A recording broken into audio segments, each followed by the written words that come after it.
Yes, I was literally like, "What is it about my? Oh, you fucking gaslit me, bro. You gaslit me." And this is Gatriarchs.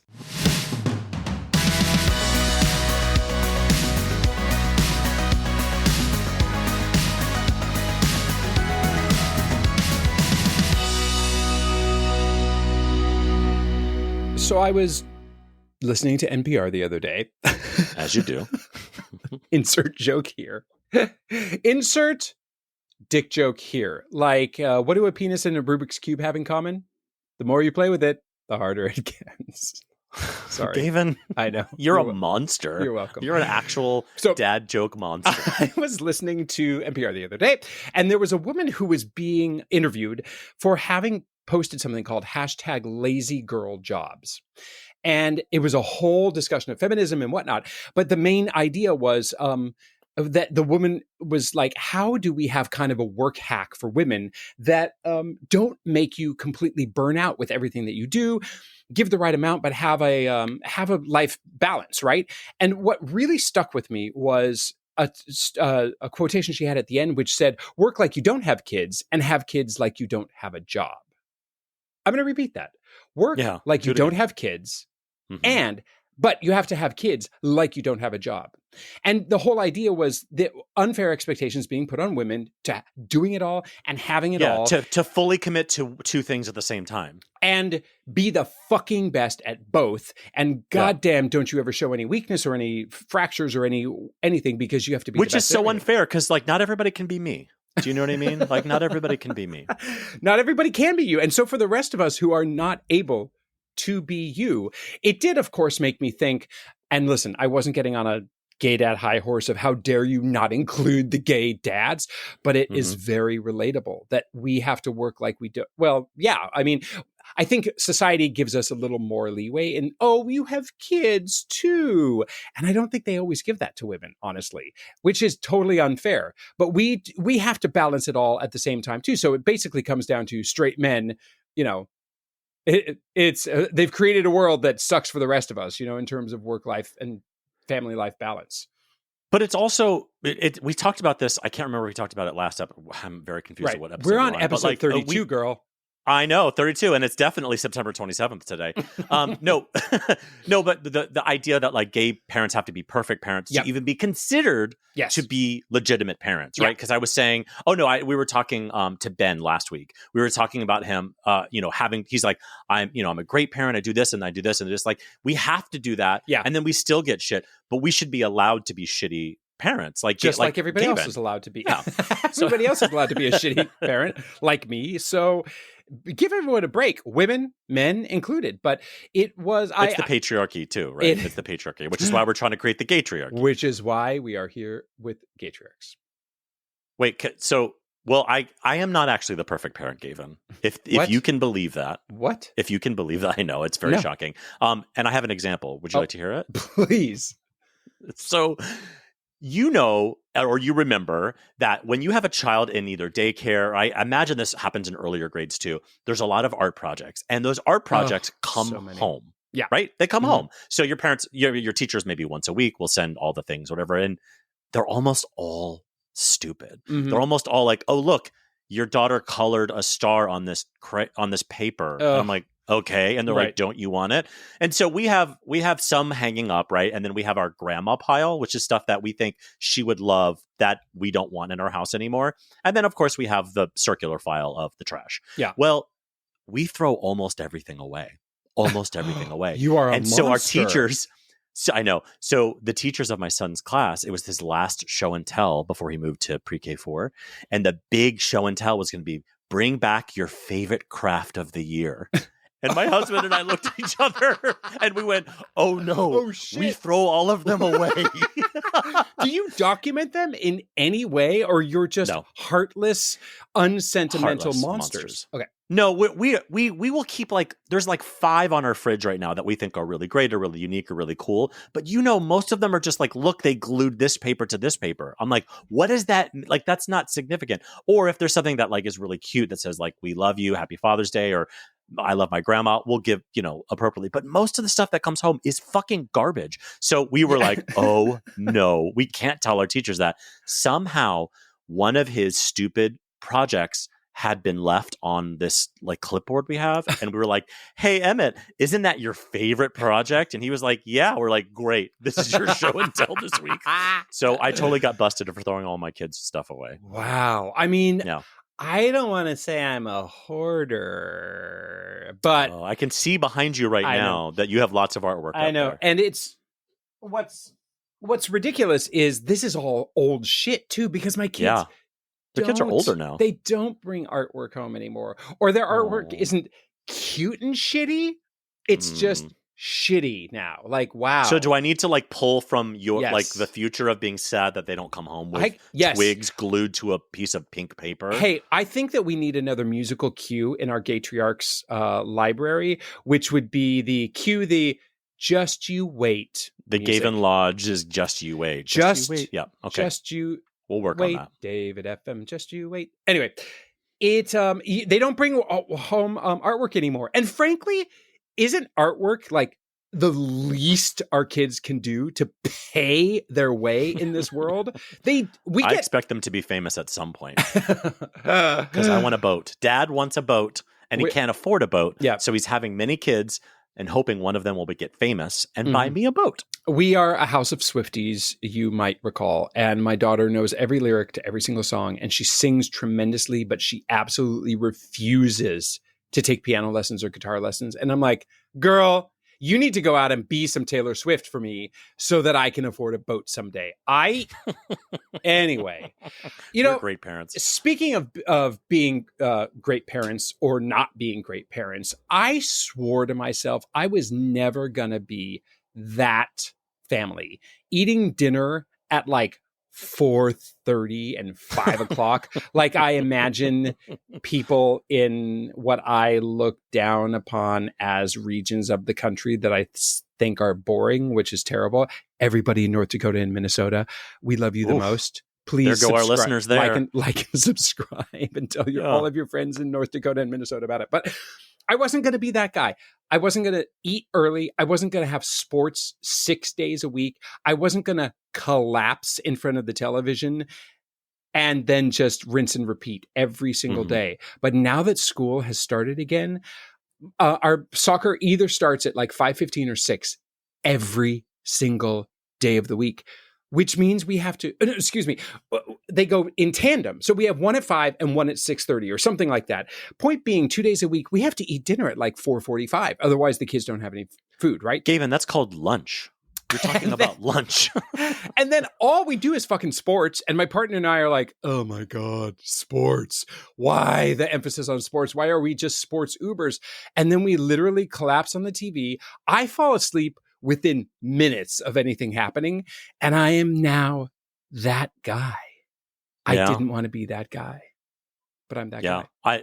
But listen, parenting changes you. I am a sleeper. I need my sleep. I need 8 hours just to maintain this fucking goblin face that I have. And so I am now choosing to get up at, as I told you, 5:15, 5:30 every day, because it is the only time of day where I am alone and I'm not exhausted. Because when the kids go to bed, it's like 8:30, 8:45, and I'm asleep at 9:15. So like that half hour window is not enough for me to watch shows or do anything interesting. So I've become that guy, the guy I swore I'd never be, which is somebody who gets up when it's still pitch black outside and goes for a walk and does the dishes and do all this stuff. So yeah, listen, parenting will change you. It really does. It really does. And you know what won't change is our top 3 list. Gaytriarchs top 3 list. 3, 2, 1. Love that music. So cute. Thank you, Gavin, and thank you, Gavin's husband. Right. This is your this is my list this week. Yours. Sorry. Top 3 things that were fun as a kid but aren't as an adult. Oh man. So I don't know why, but I was so excited about this list. So for me, and number 3, the Gravitron. Do you remember the Gravitron? What? The ride, the Gravitron at fairs, where it's like it looks like a UFO and it just spins in a circle, and you lay on like the red things and they slide up against the wall. Yes, I know exactly and what it presses you you against the wall. When I was a kid, the Gravitron was the greatest fucking thing in the world. I love the Gravitron. So we have a state fair that comes to our hometown every year, and like 3 or 4 years ago, we went and there was the fucking Gravitron. I was like, I am getting on the Gravitron. I went on there, and as it started to pick up speed, and everyone was being pressed against the wall, and everyone was like laughing and climbing up the wall, I literally was going, I can't breathe. I can't breathe. I can't breathe. I'm too old for this shit. So number 3 for me, Gravitron. Fun as a kid, not as an adult. All right. Number 2, Bubbles. Oh my God. Bubbles, a magical joy, right? When you're a kid. When you're an adult, bubbles equal sticky children and slippery floors. And I hate them. That's hilarious. That is the most curmudgeonly get off my lawn. Yep. Oh, another sound cue we could use is a get off my lawn corner or whatever. Yeah, totally. And number 1 for me, the thing that was so fun as a kid and as an adult I dread, weekends.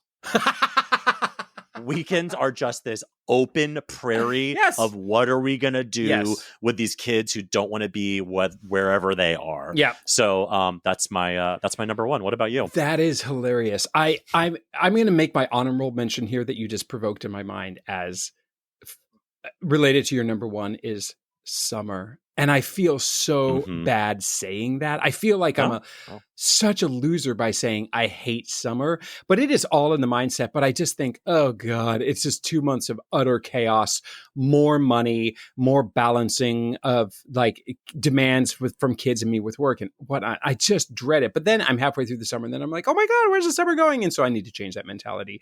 I wonder if the people who listen to this show, like the people who are parents, listen to us talking like this and they go, yeah, I totally get it. And then you have the people who are maybe not parents who are going, David and Gavin just hate their kids. Why are they like? Why they don't understand that? Why did they do this? The connective tissue to all that is our obsession and our love of our children. But we just like to complain on the podcast because it's more interesting. Anyway, so what about you? Yeah. So number 3 for me, playing house. I loved doing imaginative work when I was a kid. I grew up to be a fucking actor, right? I hate having imaginative play and playing house. And I feel like I went through my time with that. My kids don't do it anymore, which of course I miss it. Just you wait. But for those years that my daughter just wanted to play house with me, I would find any reason not to do it. So hated that. Number 2, crafts. I hate crafts. I hate glue. I hate glitter. I hate Play-Doh. I hate the clay. I hate it all. And this just makes me feel, again, so curmudgeonly and like, oh, the magic of childhood, the wonder of childhood, the imagination. Well, apparently I don't have any wonder or imagination anymore, but I find it's all died inside of you. It is in that cavernous pit inside of me that is desperate to be filled. Wait, what? Anyway. And number 1, God, I feel, again, this is embarrassing to admit. Yeah. Ice cream. What? I loved ice cream as a kid. And the older I get, the less satisfying it is. It just kind of makes me feel bloated. And I'm like, it's just not really as fantastic as I always wanted it to be. Now, don't you judge me. Don't you shame me. I'm actually I'm heartbroken because the joy I have in that cold ice cream is unparalleled. And I'm sorry that it doesn't exist for you anymore. Just give me a cold... Yours is just at the bottom of a wine bottle. Cocktail. Just give me a cold cocktail over ice cream any day, which is sad to admit. Okay, let's talk about next week. The 3 ways. I'm going to bring it back from a couple episodes ago, my idea. 3 ways you, David F. M. Vaughn, should have your gay card revoked. We have a new friend to the podcast. Benny Burnett-Smith is a father of 2 and has had an intimate, long-term relationship with an entity that is near and dear to all gaytriarchs, adjacent and otherwise, and that is Disney. But he's so much more than just Disney and even a dad. Benny, welcome to Gaytriarchs. Hi, Benny. Thank you so much. Thank you for being happy to be here. So you are called a friend of Goofy. And I am Yes. curious, as we jump in, what percentage of the friends of Goofy or Mickey or Donald or the Queen of Hearts or Tigger or otherwise are also friends of Dorothy? Oh, wow. I would say 30-40%. Oh, Oh, okay. pretty high percentage. So we should get Yeah. some context here, though. Like, Benny, we're Yes. talking about, like, you were a costumed character at Disney, right? Yeah. Okay, because Well, it I'm was, just yeah. thinking from the listener's point of view, they're like, what are we talking about? But so you're saying 30 to 40% of the costume characters are friends of Dorothy. Well, at least in my time. Yeah. They Ah. were. Yeah. Okay. Disney's very gay friendly, and we love that about them. But tell us why. What is the term "friend of Goofy"? Can you explain that? Well, I mean, as part of being the character, you want to sort of keep that magic for the kids and the people in your life and the just the general public. You know, you don't want to just say, "Oh, I was this, this, and this. I was these characters." You just want to say you're their friend. You're their best friend. Uh-huh. Because really, when you're embodying that character, they're alive, and you the person sort of disappear, and Goofy becomes alive. And so really, you're Goofy. You know, you're Queen of Hearts, you're Baloo, you're the Beast, you're whatever. You know, and so you just try to keep that magic for all the people in your life. And you were absorbed in Disney magic for several years. Can you give us the bullet points of what was your trajectory throughout the magical kingdom?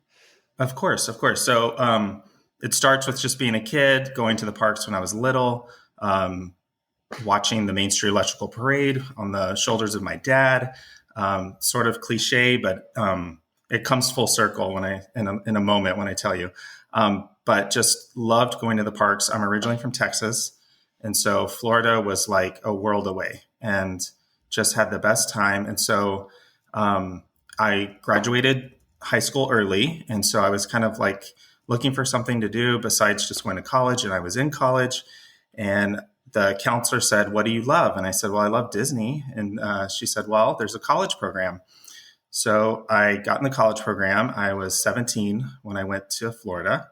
Is it like the college program is like you're taking biology and the history of Germany since 1945 at No. Disneyland, or what? No, you're working for them for really cheap, but they put you in housing, and you sort of staff their restaurants, the rides, the different things. And so I worked at Epcot. It's an internship for low wage workers. Yes, but you're getting the experience, and then also depending on where you live with them.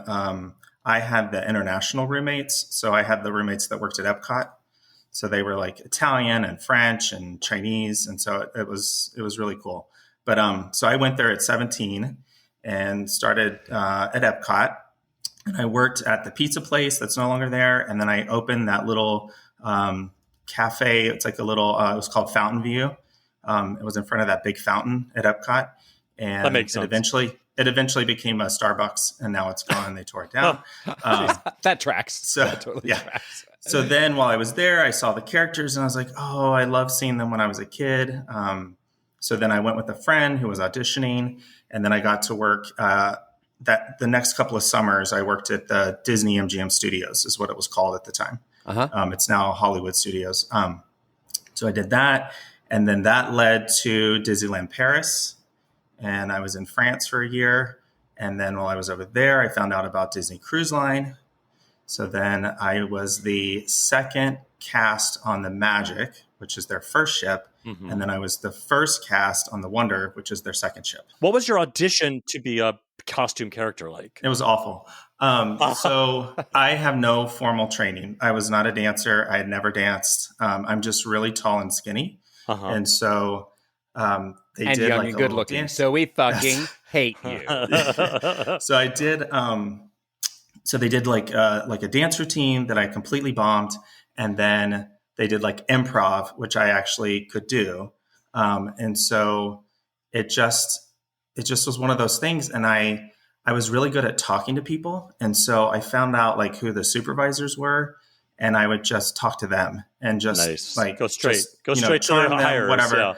And so then, I would, get their phone numbers, and I would keep following up. And then eventually they would feel sorry for me because I was in Texas, and they would they would give me the job. And so it literally just one thing fell into the other, because it was like I got that job, did the characters in Florida at the studios. And then while I was at the studios, got hooked up with the supervisor, and she said, "How can I help you?" And I was like, "I want to go to France." And so then she found out about the program. They do an exchange because Epcot has those countries, and they let the French people come over to work in it. So then they also let Americans go over there and work in France. Do you, when you're an American at Epcot in France, you just stand around and be like, "No healthcare for anyone. We hate everybody. Racism is alive." It's like, what do you do? How do you represent America at Epcot? I have no idea. We're the best. We're the strongest. We're the number one. And I wonder if, at any point in your audition before you became a costume character, did they give you like the character skins or whatever? I would just imagine these like back rooms of just goofy skins sweaty hanging. Oh, yes. As an actor, when you put on a costume, it can be like the final touch. You know, you might not be able to find your character, but then suddenly you're feeling slick in your, I don't know, tuxedo or your heels or whatever. I mean, I would imagine it would be a lot easier to audition to be a character if you had the character's head on, rather than just feeling kind of silly. Totally, because you feel like an asswipe, but because you're having to like be outside of yourself, and and so it was just. I mean, you're already usually a big personality to work for Disney, but you're still having to push yourself. And I found that I don't want the attention as myself, but if you put me in the costume, then suddenly I could dance. Suddenly I could be all those things, because it was like a superpower. Nice. And so it just really, it was really amazing. It was a really fun time. And then you also have that whole thing of you're really not allowed to speak. And so your other senses get heightened. So you start to pick up on energy a lot with people, and you can sort of feel when energy comes towards you, because your vision's impaired. You're not supposed to speak. And so you could really feel when something was coming your way, either good or bad. Wow, you had spidey senses when you were in your costume. So 50, maybe 51% of the reason you're here is because you're a dad too. Yeah. Will you tell us about the spidey senses of your kids and how you became a dad, please? So after all the Disney stuff, I moved to New York City and started working on Broadway for a Broadway general management company, because I was more into the business side of entertainment. I was really just having fun working for Disney, but that wasn't like what I woke up every day saying I have to perform. That wasn't me. I just wanted to be in entertainment. So worked in Broadway, went on a national tour so that I could learn more about the business. So I was the associate company manager, and our second stop, which was like our opening city, was Dallas. And that's where I met my now husband. He was working at the theater, and we literally turned a corner. I ran into him, and it was love at first sight for me. And for him, he was like, "Who is this ugly, tall, skinny guy? I hate him." It took him a little bit, but we just connected, and he was home from school, and so working at the theater. And we were both originally from Texas, but both lived on the East Coast. So I finished my tour. He finished his schooling. But that second date that we had, we talked about kids, because it's something we both wanted. And so that's really a deal breaker, I think, in a relationship is whether or not you want kids. And that's for anybody. It certainly should be. There's a lot of people who get married anyway thinking, I'll change their mind. And then they're 10 years in a relationship. And no, it doesn't work like that. And if anything, kids just can drive a wedge and make it worse. You have to be in a solid relationship. Yeah, I would if you're going to do it as two people, So we talked about kids, and then I have a sister that adopted internationally, and so we were kind of toying with that idea, whether or not we would go the international route. But we just kept hitting roadblocks, like. They wanted one of us, or they would say, okay, only one of you can adopt. You have to swear and have a judge or a lawyer, whoever, notarize that you're straight, and all these kind of things. And we were just like, this isn't right. This doesn't celebrate us as a couple. So we found Hold my on. husband found a book. Let's pause there for just a second. It is astounding to me. I mean, I guess it shouldn't be a surprise, but that they are so blatant saying, no, we don't do the gays. But they weren't like, they didn't just flat out refuse you, like as if some kind of Supreme Court decision had been handed down that they have the right to refuse. Instead, they're like, well, if you'll lie about it, go ahead. Right. No, they wanted our money. They said, we'll get you a baby, but it's like, I don't want to get it in a dishonest way because I'm not a good liar. My ears turn red. I can't take a cracker from Jason's Deli. I have to, pay for the salad bar. It's like, we should play poker together. I'd like to play poker with you. So it's just, so I needed to go the path that celebrated us as a family, because that's what we were building. So it's like, if you're starting from the go and they're saying, no, you can't be together. And if you travel together, you can't even be in the same room. You have to pretend you're friends. It's like, it was like, no.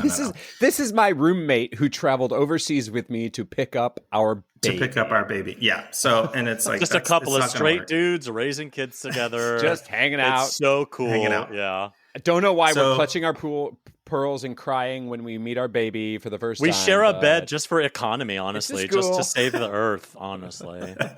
No. So we found this book that Dan Savage wrote about his experience with open adoption. Yeah. The kid. Yep. Yeah. So, also a off-Broadway play, I believe, or maybe even musical. Right? Yeah. So read the book, worked with that same exact agency, found out that the office manager at that agency was my mentor's childhood best friend. So it just was like, okay, that all links up. We're supposed to be there.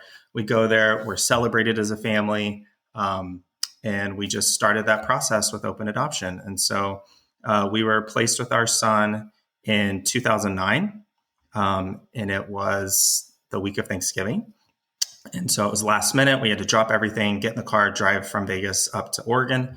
And then we waited about a year or so after we had adopted him to see, if everything's going great, hitting all those milestones. Then we would get back. They call it the pool. And so you can get back in the pool for another kid. And so secretly I was hoping for a little girl. And we waited.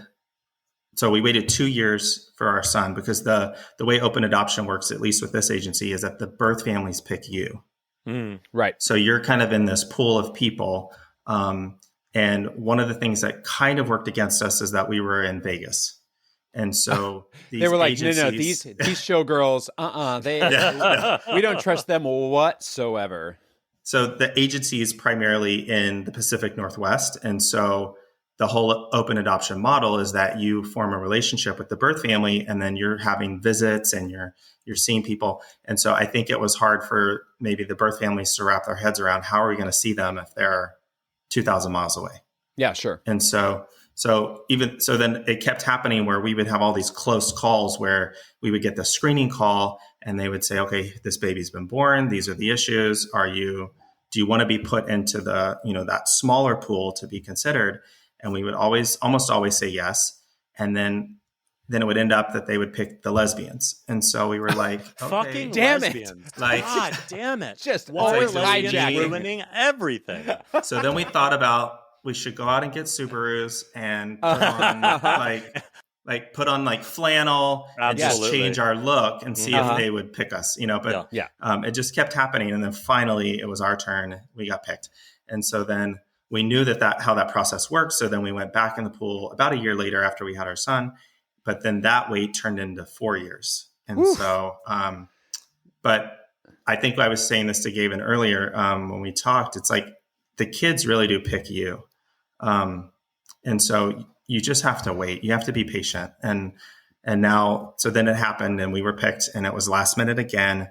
And it was a little girl. And so I look got at that. The little girl that I wished for. Were these babies or were these older kids? Like, what were the ages? Brand new, right out of the oven. Fresh out of the box. Still had that new baby smell. Literally. Little goop on their face. They were both born on a Monday. We found out on the Tuesday that we were the ones, and we met them on Wednesdays, and they were two days old, Amazing. Those stories. Did you get there in time to see the weird black sticky shits that come out? No, we had to deal with the black. Oh, good. Shits. I'm glad, because that's really, to me, the cornerstone of fatherhood is really having to deal with tar coming out of your child. It's like, what's it called? It's like is it like marconium or something like that? Disgusting. It is disgusting, but I will say it doesn't smell, but it is the substance is so, because there's no other poops like it for the rest of your life, at least so far. I have a 4 and 2-year-old, so like I've only have that many poops, but just those first like 4 days of just tar coming out of your child, and you're like, are they dying or are they trying to reglaze my asphalt? Like, what is happening here? What is this coming out of this child? Well, it's good that you had that full experience and everything was happy and healthy from the get-go? Pretty much, yeah. Our daughter had to stay in the, they call it the special care nursery. She was born really early and they really couldn't date her. And so they thought that it could be 6 to 8 weeks, but little girls are just the strongest babies on earth. Totally. And she was a fighter. And she was out of there in 10 days. Nice. And so She was like, bitch, I have places to go. Can we speed this shit up? She's I gotta get to Vegas. I gotta get in my nursery. She's like, I got a voucher at Harrah's for $10 I want to use real quick. And she's never stopped. She is still a force of nature, and she lights up every room and is just big personality. And we adore her. And now you're a gay dad. Look at that. Yep. Oh, and that's the thing. Like, that's the thing I wish I would have known, is that when you have babies, at least this happened to us. So this was 2009, 2010, you come out every day. Every day. When you go out in public and you have an infant, you are outed every single day. And we would be, we traveled a lot. So we'd be on airplanes or we'd be at restaurants, and people would just come up and they'd be like, you guys are doing so good with that baby. And it's like, you didn't know if that was their way of saying, we see you and we acknowledge what you're doing. Like it never came from a place of judgment, but it was just, we didn't need that. We didn't want that attention, but it just kept coming. And it was just like constant. Now that they're older, nobody says anything.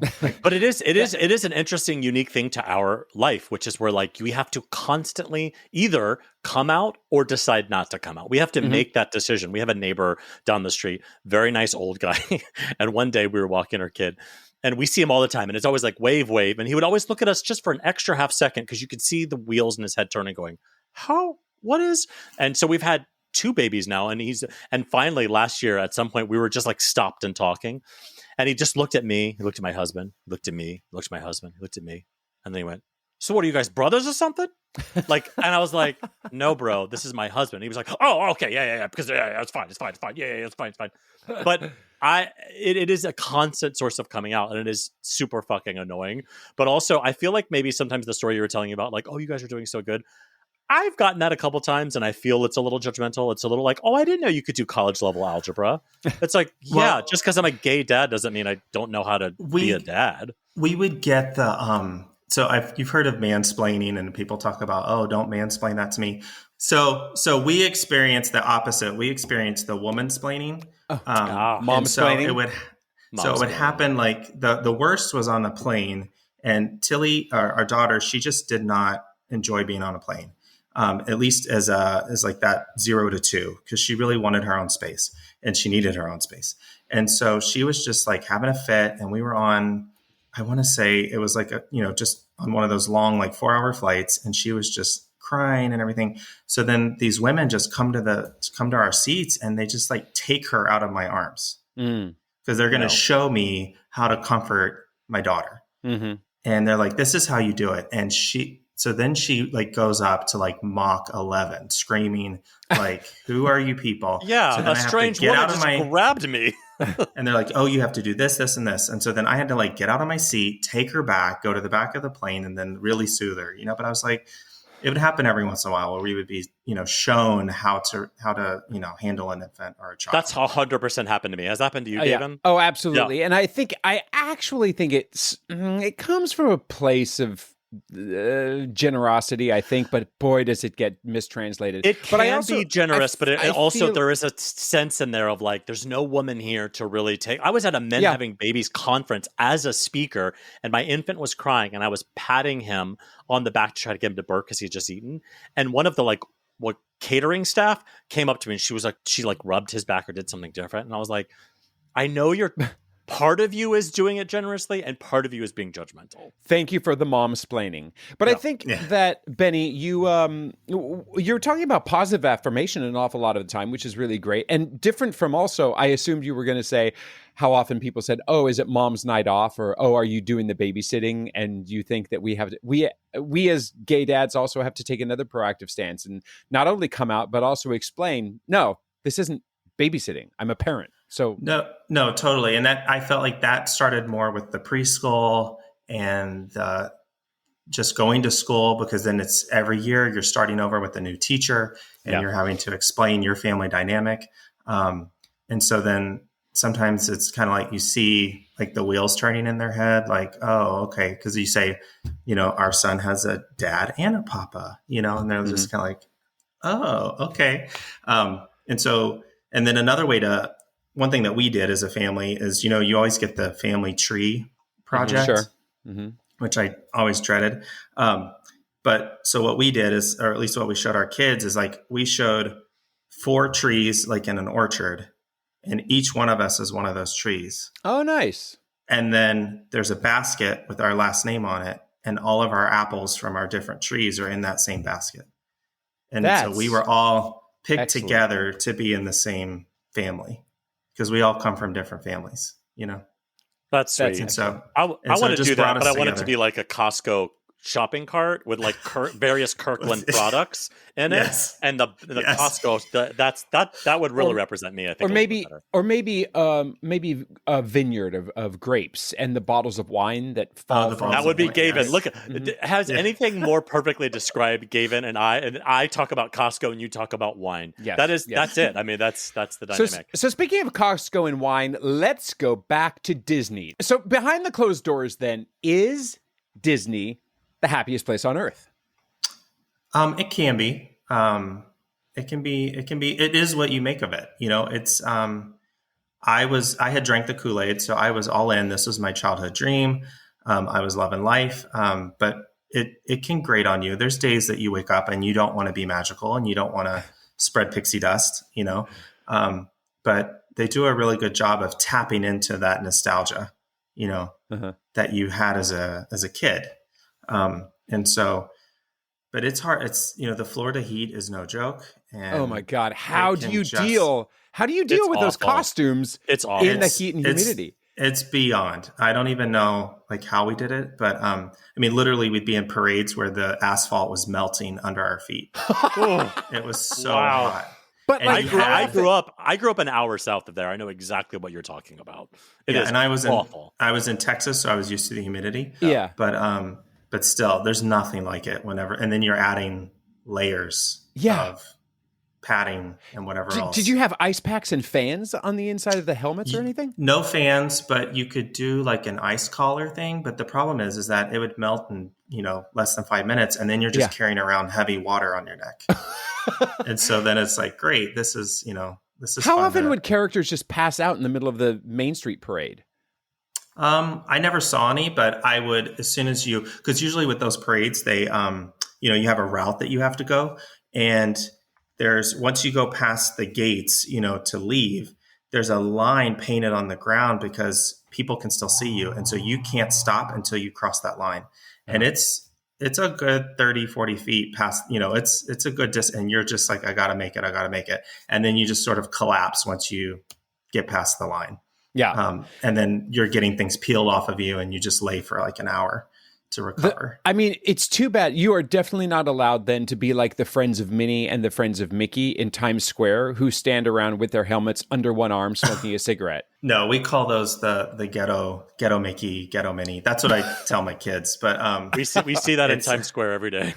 No, we have it in Vegas too, because I'm like, that's not the real Minnie. Right. It's like, don't look at them. Now tell us how. Give us a story from your time as a character where your spidey senses might have failed you, and you got a little extra tap on the rear, or cup in the front, or punch in the gut, or Yeah, because kids do not respect boundaries. So I imagine you've also they're been little. accosted. Yeah. Also, they're little. Like you could just have a little tiny 3-year-old skull just ram straight into your crotch, and you got to stand up straight still. It's usually, but it's more the teenagers who think they're going to be funny, and then it's also some of the adults. It's like they see you as this giant plushed toy, Yeah, and so you can get manhandled and fondled and pushed around. And are they hiring? Sorry. I'm sorry. So it's a lot. I mean, you definitely get to see human nature, but I don't know. There were times like I could just feel it coming, like especially like in some of the bigger characters.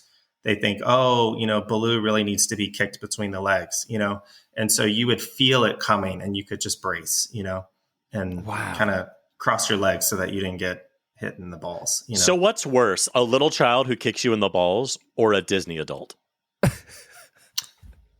Probably the adult, because they know better. But I was pushed into trash cans. Oh God! Because they're just people. They just. They're excited, and you're sort of famous for this, this moment while you're out there and everybody sees you, and the characters are so cute, Sure. And they're so inviting, but, sometimes they just lose their minds. And even like in Europe, when I was there, it's like, you could see the different nationalities because they would all they'd all treat you different ways, And so the Brits would always form a line, They would see you and we got to get in line, and then you'd have other countries that would just be like, I want my picture. And they just come in and they just barge in and they grab you. And then you'd have like the Russians who would come over and stand, and they would be so miserable. They'd take the picture and then they would smile. It's like, and then they would invade Ukraine. It was like, oh, that was fun. We had fun. And it's like, really? Because you didn't look like you were having fun, Interesting. And so you just could then pick up on the different, traits of people. But, Goofy has long ears, and so you don't really see them. But people, they like to jerk on them. And if you're going one way and your ears go the other, it's not a great feeling. There's an extra amount of sadness to think of Goofy or Tigger or the Queen of Hearts, which, by the way, you mentioned earlier that you played the Queen of Hearts, which is awesome. Is it genderless? Is it always about your size? Like a short man can be Minnie, and a really tall woman can be Goofy. Yes. So whenever you sort of audition and all that stuff, there is a chart. There's like a, kind of like a measuring thing on the wall. Sure. So you can see who you're friends with.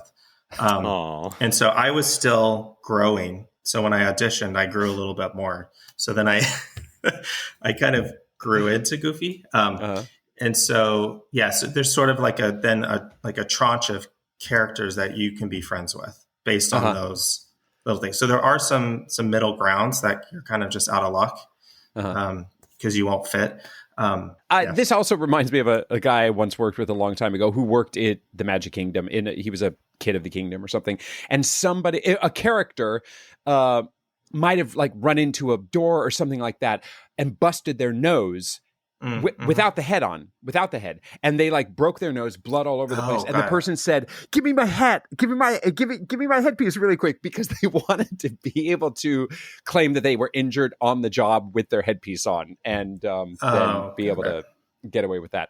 Wait, can I tell a quick story that's just like that? I'm gonna be as broad as indistinguishable as possible when I describe this.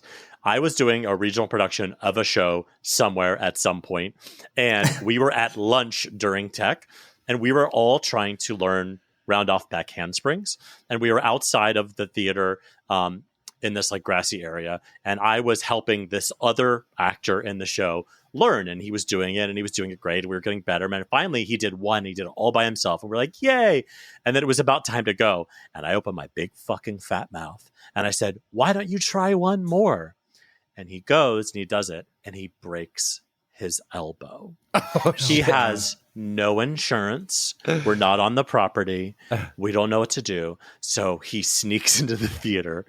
He gets in there. He kind of hides. He waits until everybody's in the theater, and then he just cries, "Ow!" And then it goes, "Oh, I was just rehearsing this choreography and I broke my elbow," because he needed the workers' comp. Did it work? To take care of his elbow. It totally fucking worked. Nice. And I hope nobody does the math to figure out what that was. But that was, yeah. I It's a totally get lot. that story. I Yeah. deal with workers' comp now. It's a lot. Oh yeah. Oh, Yeah. we're talking to the other side. We forget that Benny is now on I management. switched side, over. Oh shit, narc. Yeah. So No, I've seen it how all. about now bringing parenting then into Disney? I would imagine there's an awful lot of lessons way back when you were but a wee child, as a friend of Goofy or a friend of everybody, that you learned good parenting and bad parenting observing at Disney. Yeah, I mean, you definitely see what not to do. I mean, I think people have this. It's one of my tips for going to Disney, but people have these expectations of what they think it's going to be with their family, and I really think you have to know your family, what their limitations are and stuff, because people just get pushed to the brink. You know, if you've been planning this trip for years and you have this idea of what it's going to be for you, and then your kids start acting a fool. You see parents just lose their minds, you know? It's like, you're going to hug Goofy and you're going to love it, you know? I'm And getting this photo if it kills us. Exactly. And so it's just, you just kind of, if you just want to, I don't know, take a step back and make sure that your kids are having a great time, because if they're having a great time, you're having a great time. And that's something that I have to work on constantly, because I'm the planner in the family. I do all the research, and I want to do everything. I want to open the park. I want to close it. And that's not anyone else in my family. And so I have to then prep myself and know, okay, going into this, what are the things we're going to try to hit so that I manage myself, you know, because I don't want to be Debbie Downer the whole time because we didn't do everything I wanted to do. So sometimes you have to take a step back as a parent and just know what your kids can do and how tall they are. Because that was me as a kid, as I was super short. And that's one of my first memories, is going up to Space Mountain and being too short. You were super short and looked really old when you were really young. And Yeah, Benjamin Button. Yeah. Yeah. Yeah, I aged in reverse. No, but I just remember crying at Space Mountain because I was too short. Yeah. And so it's like, don't do that to your kid. Do the research, know the heights, and don't even bring them over there, you know?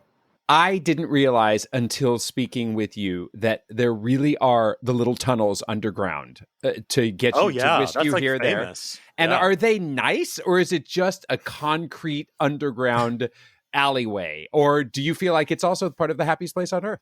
So I think it all stems back from, or at least from what I know, is that Disneyland, when they built Disneyland, they weren't able to do anything like that. And so Walt was upset because he was all about theme and all about the different lands. And because there was no real backstage for them to disappear to, you would have Adventureland people walking through Frontierland, walking through Fantasyland, all that kind of stuff. And he felt that broke, the set. It broke the experience, because you don't want to see a cowboy walking through Tomorrowland. So with Disney World, because it was swampland, they were able to sort of build the first level. It's really not a basement; it's the first level, ground level, because otherwise they would be underwater. So it's built at ground level, and then the park actually sits on the second floor. And so when you go in, you're on the second floor of Disney World. So there's this whole tunnel system underneath, and it's to allow people to travel from the different lands and not walk through them. And so. So it's utility. It's utility corridors. There's the trash that runs above your head and drops trash juice everywhere. Oh, nice. Trash juice. Yeah, trash juice. It's wonderful. I think it might even be a candle that they sell. Literally, trash juice was also my nickname in college. There's a conveyor belt of trash being transported it's above giant. It's like giant tubes. It's like is that pneumatic? Is that the word? It's sure. Pneumatic, yeah. It's pneumatic. Like it pulls. And so there's certain trash receptacles throughout the park that when they dump the trash in, it sucks it. So if you, as Goofy, if a friend of Goofy gets pushed into the trash, can they get a little like suckage going on there? No, because those are like the ones I was pushed into they were just the ones that are out in the park. These are usually backstage, and there's something you have to cart that trash to. Oh, got it. So not there's just no the risk of not just the Yeah. baskets for the plebes out there. Well, Correct. I'm going to close this with the very sad image of, and yet wonderful image of you sitting in a trash can as a friend of Goofy, which both makes me happy and sad. But I think that you could probably write a musical about that someday and become, be able to have a lifetime pass to Disney, afford something like that. Benny, thank you so very much for coming, sharing stories with us, letting us know how you're making the world a better place through your parenthood, and also, like we said, demeaning yourself by being on our stupid little podcast. Thank you. Thank you, Benny. You're welcome. Thank you. So my something great is so dad, it hurts. Like I'm finding myself just leaning into this whole like just do the neighborhood dad thing. And what I fell into this week was an app called Flight Tracker 24. And it's one of these flight tracker apps, not for you personally to know like, oh, did grandma land or not? It is like, what is in the air above me?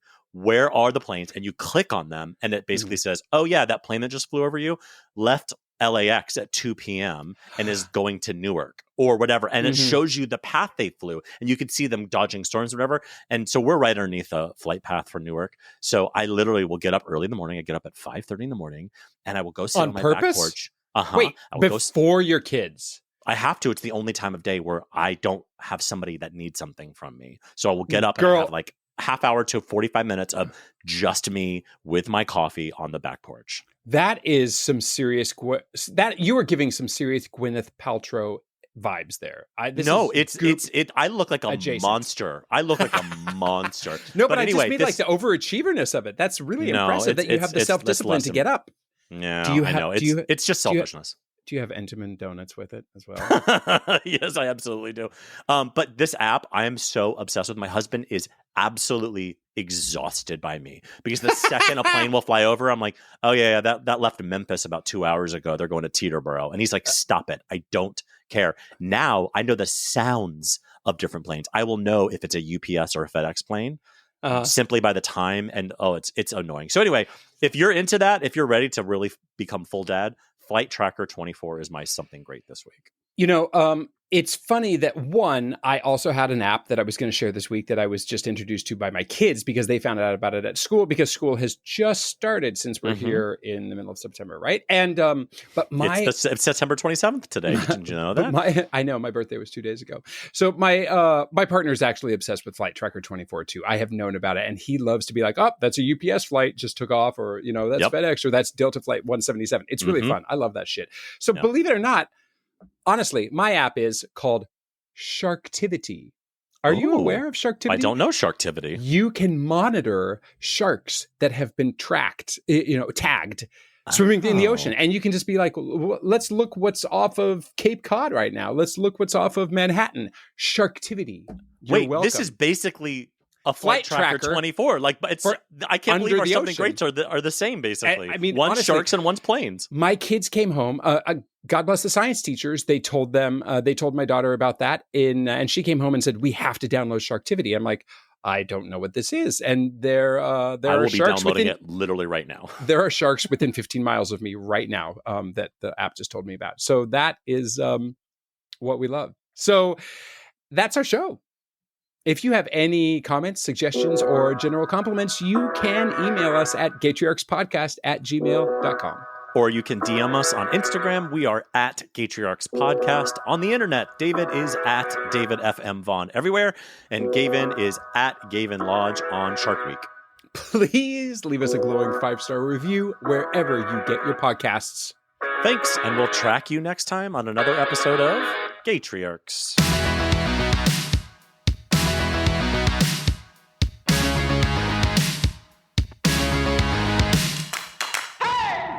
So I talked about sitting on my dad's shoulders, watching the Main Street Electrical Parade. And that was like my Disney moment. They ask you when you go into, to work for them, a lot of times in that first sort of situation, they do like something called traditions. And it's where you start to learn the ways of the company. And a lot of times they'll ask you as an icebreaker, what was your Disney moment? And so for me, that was my Disney moment when I knew I wanted to be a part of Disney, was seeing the Main Street Electrical Parade and Goofy driving the train. That first, it's like that first parade float. And so that was just a really vivid memory for me. And so years later, I was in Paris, working at Disneyland Paris, and they had the Main Street Electrical Parade. And so they wouldn't run it all the time, but they would run it, on weekends or whatever. And so I started asking the different people, like, how can I train to, be in that parade? And so they said, oh, well, you have to do driver training, blah, blah, blah. I said, well, I really want to drive the Goofy train. And they said, well, that's only for like people who've been driving a long time. And they said, but we'll get you trained. So then I trained driving the floats around the building, that kind of stuff. And I just kept pestering them, like, you don't understand. This is my childhood memory. It's like, I really want to drive this. I want to drive the Goofy train. And so, cause you're Goofy driving the train. So Sure. you're literally in the costume driving the train. But the thing is that behind you, you're carrying Mickey, Minnie, Donald. I mean, you have people, that you're responsible for, and it's in the dark. You can't really see, and you're navigating a theme park. Yeah. And so luckily I was very persuasive. And so my final opportunity, it was like right before I left my contract, they let me drive the Goofy train. And so I did the parade, cried the whole way through it. And the part that made it special was that it's the exact float that I saw as a 4-year-old. What? Wow. It was the exact, because they sent it from Florida to Paris. Wow. And so so then for me, it was a full circle moment of, here's this 4-year-old kid who had these huge dreams. And now, I'm 21 getting to experience this. And and now that I've lost my dad, it's like, it's just something that just connects me to him forever, Yeah. Because he was part of that memory, and then I got to live my dreams and do it. And so yeah, it's something that just reminds me that if you really, really want something, you can get it.